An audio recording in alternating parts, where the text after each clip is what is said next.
Surah NIM S1 B021172. Pada pembelajaran kali ini saya menggunakan metode Group Investigation atau GI. Assalamualaikum warahmatullahi wabarakatuh. Waalaikumsalam warahmatullahi wabarakatuh. Baik anak-anak, pada kesempatan kali ini kita akan membahas tentang menelaah makna, kedudukan dan fungsi Undang-Undang Dasar Negara Republik Indonesia tahun 1945 serta peraturan perundang-undangan dalam sistem hukum nasional. Nah, sebelum Ibu lanjut di sini, Ibu akan menerangkan sedikit terkait dengan Undang-Undang Dasar 1945. Yang dimana perlu kita ketahui di sini bahwa undang-undang ini merupakan konstitusional tertulis atau dapat dikatakan sebagai norma hukum tertinggi dalam tata peraturan perundang-undangan di Indonesia. Nah, di sini Ibu akan membagikan kalian menjadi dua kelompok, yang dimana setiap kelompok itu akan terdiri dari 2 orang siswa.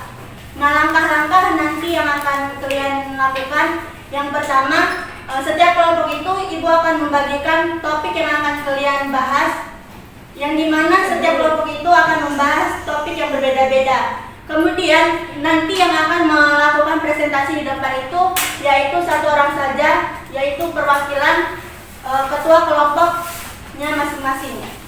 Nah, di sini kelompok 1 akan membahas tentang kedudukan dan fungsi Undang-Undang Dasar, kelompok 2 akan membahas tentang proses penyusunan Undang-Undang Dasar.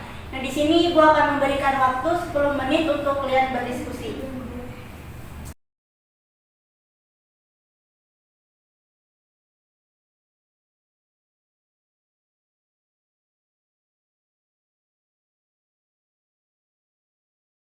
Nah, di sini Ibu akan memberikan kesempatan bagi perwakilan ketua masing-masing kelompok untuk mempresentasikan hasilnya di depan. Kepada kelompok 1, Ibu persilakan.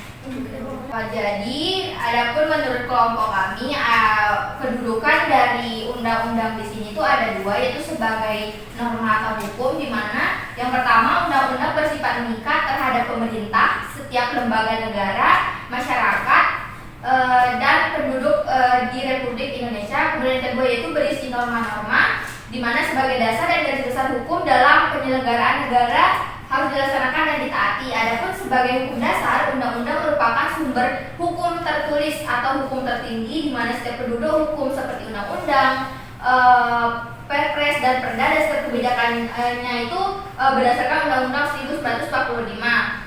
Dan yang terakhir itu sebagai alat kontrol, yaitu mengecek apakah norma hukum yang lebih rendah sesuai dengan ketentuan undang-undang. Adapun fungsi dari Undang-Undang Negara Republik Indonesia tahun 1945 yaitu sebagai alat kontrol, pengatur dan penentu. Mungkin itu aja Bu dari saya. Terima kasih. Oke, baik, saya perwakilan dari kelompok 2. Di sini saya akan membacakan presentasi dari hasil diskusi kami tentang suatu rancangan undang-undang dapat disusul oleh DPR atau Presiden. Dewan Perwakilan Daerah juga dapat mengusulkan rancangan undang-undang tertentu kepada DPR. Proses pembuatan undang-undang apabila rancangan diusulkan oleh DPR sebagai berikut. Ada yang pertama itu DPR mengajukan rancangan undang-undang secara tertulis kepada Presiden, dan yang kedua Presiden menugasi menteri terkait undang-undang yang membahas tentang rencana dan undang-undang bersama DPR. Yang ketiga, apabila disetujui bersama oleh DPR dan Presiden, selanjutnya rancangan undang-undang disahkan oleh Presiden menjadi undang-undang. Dan adapun proses pembuatan undang-undang apabila rancangan diusulkan oleh DPD sebagai berikut. Yang pertama itu ada DPD mengajukan usul rancangan undang-undang kepada DPR secara tertulis. Dan yang kedua, DPR membahas rancangan undang-undang yang disusul oleh DPD melalui alat kelengkapan DPR. Dan yang ketiga, DPR mengajukan rancangan undang-undang secara tertulis kepada Presiden. Presiden menugasi menteri terkait untuk membahas rancangan undang-undang bersama DPR. Dan yang terakhir, apabila disetujui bersama oleh DPR dan Presiden, selanjutnya rancangan undang-undang disahkan oleh Presiden menjadi undang-undang. Oke, sekian presentasi dari kelompok 2. Silakan Bu Krisna.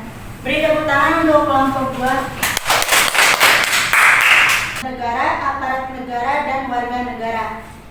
Nah, sebelum Ibu menutup pembelajaran kita pada hari ini, Ibu akan memberikan tugas kepada kalian yang nantinya kalian akan mengerjakan secara individu dan dikumpulkan pada pembelajaran selanjutnya.